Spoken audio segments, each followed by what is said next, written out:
Hi guys! Today we are finally making the Bridgerton dress. I've been waiting for this moment for a couple of weeks now. I just got finished with this god-awful project that I took on. I'm probably never taking a paid project ever again. I probably will. So what I do is I change into something that's pretty fitting. This is an old leotard of mine. And I take the masking tape and I just stick it to myself. And I don't really recommend using it on your bare body because that's what I did the first time. But it just got really stuck. Also that way it will probably be easier for you to trace the armholes. Probably want the neckline to be kind of similar to this. Okay, see, now this is a very trust the process moment. And now we're just going to kind of trace where I feel like I might not really know what I wanted. So I'm not gonna draw on my back because I actually have a ballet class today, so I don't really want a black mark going down my back. So now we are going to gently, very gently unstick it.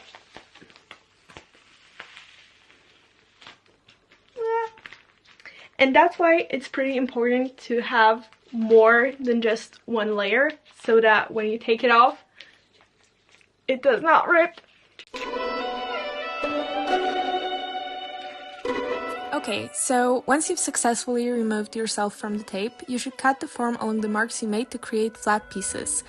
Here in the front, I'm cutting it in the middle to mark where I want the darts to go. Once I got it, I lay each piece flat on a piece of paper and trace around it, and later I add the seam allowance. And I actually did a mock-up for this, which I really should do more often, and maybe I need to start buying expensive fabric for all my projects because it's working wonders.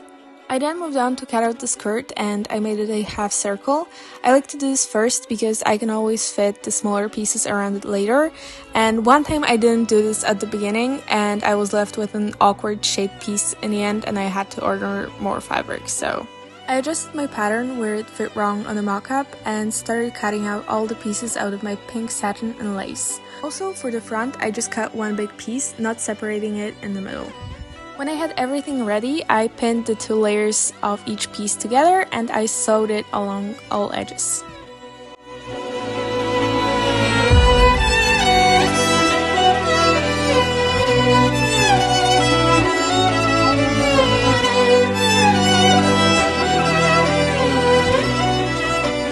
Okay, so I have all of my pieces for the top cut out. These are the sleeves. This is the top. I already put the darts in. And this is the back. And also I decided to make the lining out of the same material because I had quite a lot of it left. So now we just pretty much have to sew them all together and I might actually be done today.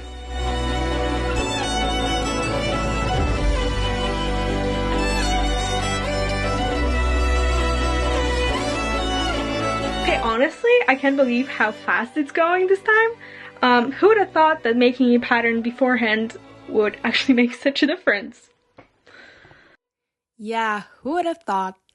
Anyway, I sewed in the lining along the neckline, right sides facing each other, flipped it out, and top stitched everything, leaving every edge aside from the neckline open. I sewed the rest of the edges shut right side out because they'd be covered with the sleeves, the zipper, and the skirt. I bunched up the sleeves and pinned them into place. On the bottom I sewed in some elastic, and once that was done, I pinned and sewed the top and the skirt together. After that, I just sewed in an invisible zipper, which I think I was so excited at the point that I just forgot to film it all together. You can see how I do that in my other videos, and the dress was officially done. I hope you like it.